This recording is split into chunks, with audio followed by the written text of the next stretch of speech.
In 2022, one of the most enduring pieces of conventional wisdom in selling has been shattered to pieces. Close to 60% of sales opportunities end in no decision. This is far greater than the customer deciding to go with a competing product or service. But why is this the case?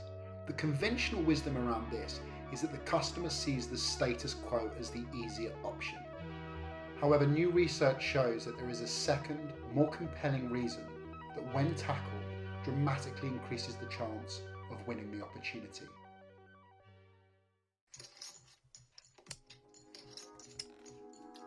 Right at the beginning of the pandemic in 2020, two researchers working for a conversational intelligence tool called Tether decided to run an experiment.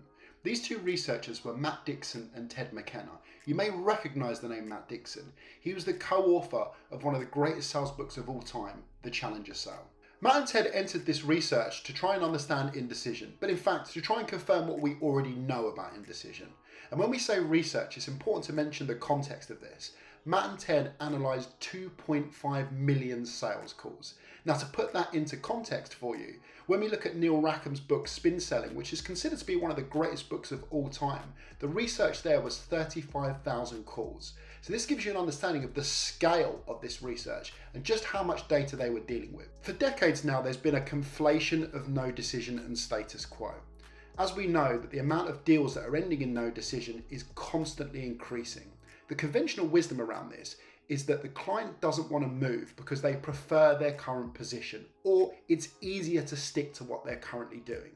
So what does the salesperson then do? The salesperson goes back and doubles down on the fact that choosing their product will put the prospect in a better position. However, this doesn't actually work. In fact, it increases the chance of this ending in no decision. The research unearthed a really interesting second option, which is risk, which is far more compelling for the customer not to make a decision. Now, when we look at this, it kind of makes sense. The prospect is afraid that by making the wrong decision, it's their name that's going to be associated with that mistake. Their name written on the contract as an example.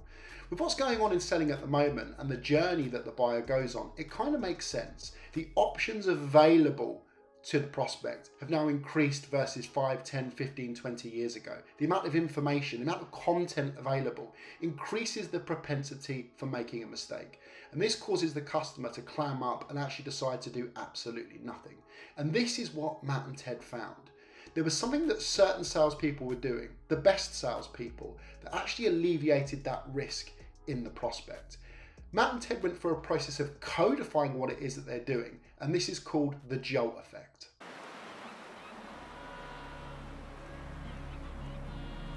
When penguins make a decision to jump off a cliff or to jump into water, they look around them and assess the situation. And the one trigger they look for is another penguin jumping in before them. This de-risks the situation and makes them jump. The only problem is we often ask the prospect to be that first penguin.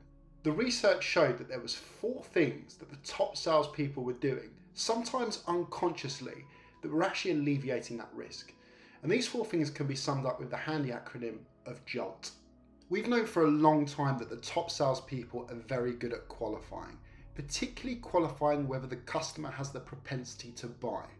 But what Matt and Ted realised is that there was another level of qualification that the great salespeople were doing, and this was qualifying the ability to understand the customer's indecision. So how did that manifest itself? Well, when the customer was demonstrating those signals or symptoms of indecision, the salesperson had a choice. They could call out and qualify on those signals and symptoms.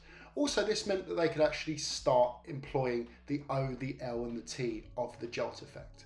Now, like all qualification, if there was a level of indecision that was untenable, the great salespeople were simply qualifying those prospects out. The important thing here is that Matt and Ted had given language to a radar that great salespeople have, of spotting the traits of indecision in customers and then acting accordingly or employing a playbook that can overcome that indecision.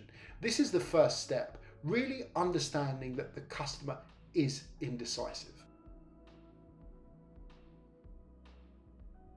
The O is fairly straightforward, but done in a very, very specific way. offering your recommendation.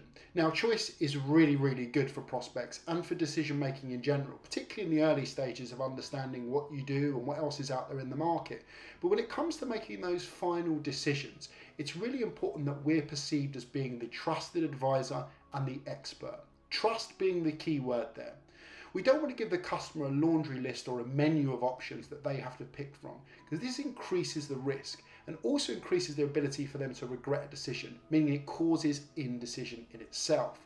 So what the great salespeople were doing, quite frankly, was being honest with their recommendation and saying, here's a couple of options, here's the one I recommend that you take, even if it was a lower option. This demonstrated that they were a trusted advisor, but also demonstrated they were honest and showed empathy to the customer. The important way to think about this is looking through the prospect's eyes. The more option you give them, the more you're increasing their chance of taking a risk, but more importantly, making a mistake.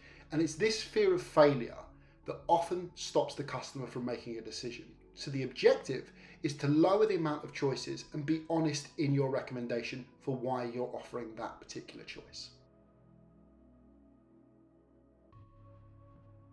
The late General Colin Powell, who was a U.S. Secretary of State, Chairman of the Joint Chiefs, was a lifelong student of leadership, and one of the things he used to say was, great leaders make decisions with more than 40% of the required information, but less than 70%. When it comes to limiting or leading this exploration, the top sales performers were doing some really interesting behaviours.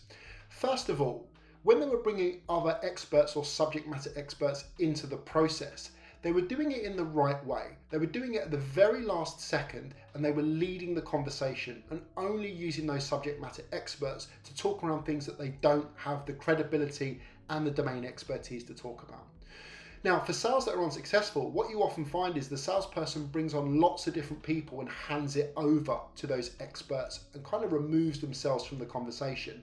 This actually loses credibility and trust with the prospect, whereas the great salespeople were doing the opposite. They were using them as tools to enhance their credibility and not allowing them to do all of the process. The second thing they were doing was actually in context of objections. From Matt and Ted's research, the best salespeople were rebutting 100% of objections, and the unsuccessful ones weren't tackling the objections and in some cases ignoring the objections. But there was one other thing that the successful salespeople were doing, is they were calling out objections before they became objections. So they were highlighting potential objections that could come up and then rebutting those objections without the customer having to externalize them. This is something that's very consistent with Neil Rackham's research in the 1988 book Spin Selling, is that what the great salespeople were doing was anticipating those objections. The research showed something very interesting when it came to the contract itself. The top salespeople were being very creative in the way that they were building the terms, but also creating a safety net for the prospect, meaning it quelled that indecision and risk, and also created action in the prospect themselves. They noticed with the smaller deals, this was happening all the time with break clauses in contracts and favourable terms to make the customer feel like they're de-risking their decision. But there was stuff that the top performers were doing with the bigger, larger enterprise accounts, which was very, very interesting. This could be as simple as saying, look, I know you want to take an enterprise option, but why don't we start small and then build up to that bigger option as we go? This straight away took the risk off the table for the customer and made them feel more comfortable in making their decision. Even offering more professional services, meaning the prospect can extract more value from the product quicker, de-risk that decision. Ultimately, they were offering terms to the prospect that made them feel that they weren't taking a big risk. Think of it like gambling. They didn't feel like they were shooting for 1,000 to 1 outsider. They now felt that they were investing their bet in something that was likely to show a return on investment. And the great salespeople were doing this creativity with the terms that simply took risk off the table.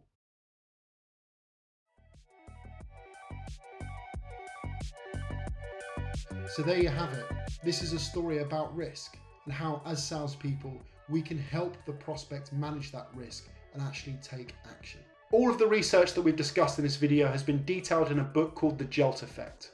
This is available from Penguin Random House and you can pre-order it now. The official book release date is the 20th of September 2022. I hope this information has been useful. Remember to subscribe, remember to like, and as always, happy selling.